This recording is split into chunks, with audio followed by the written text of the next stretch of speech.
Lululemon, want to start there. The shares have been down more than 11% this morning. Yeah, so they had the disappointing outlook for the year. Its CEO was saying that shoppers are just watching their spending. They're visiting stores less open. We got the economic data that showed personal income was higher, spending was lower.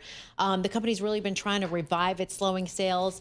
But the trade war, it really hasn't helped. I mean, the company's based in Vancouver, first of all, but a filing shows that its goods are primarily manufactured in Asia. So that includes places like Vietnam, Cambodia, Sri Lanka. But the numbers itself, okay, so it expects fiscal year sales to be in the range of $11.15 billion to $11.3 billion, and that's lower than what the street expected. The outlook for the first quarter revenue also missed expectations, but they're doing some changes. They're trying to shake things up a bit. So one of the things they're doing, they're adding gear for sports like golf and tennis and running. So they're trying to kind of expand, and they're also trying to get to looser styles instead of like. I know.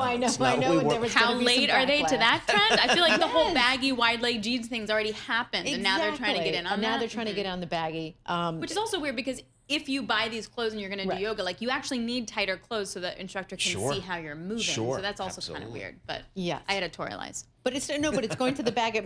Full disclosure, I got a pair of the baggy Lulus for Christmas, and I do love them. Okay. You do? But do you work out in them, or are they just like hangout clothes? No, they're hangout clothes. Yeah, I can't work out in them because they get in the way.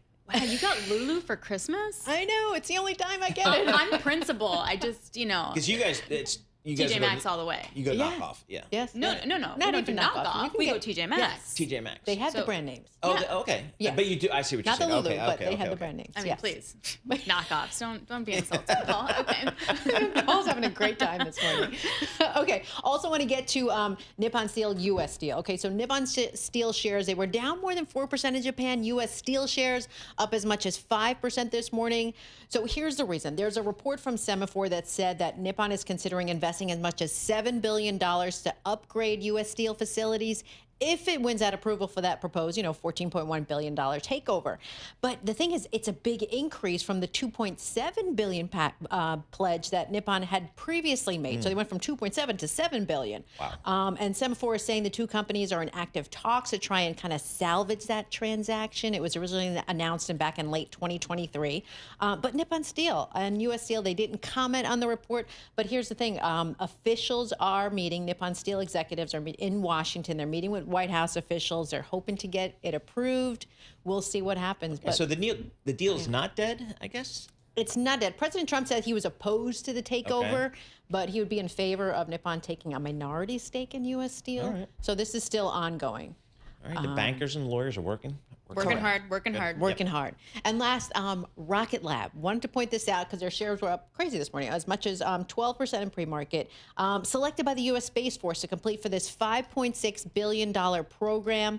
The contract has a 5-year ordering period. It'll run through June 2029. Specifically, the company is saying it's going to compete for, quote, the Department of Defense's missions for its national security space launch phase 3 lane 1 program. I mean, all this space talk is a little bit crazy for me, but Rocket Lab's launch vehicle for the program is going to be Neutron. It's this new reusable medium lift rocket, but they expect that it's going to have 3 Neutrons available in 2026, another 5 in 2027. So that's really showing that Space Force could become this important customer.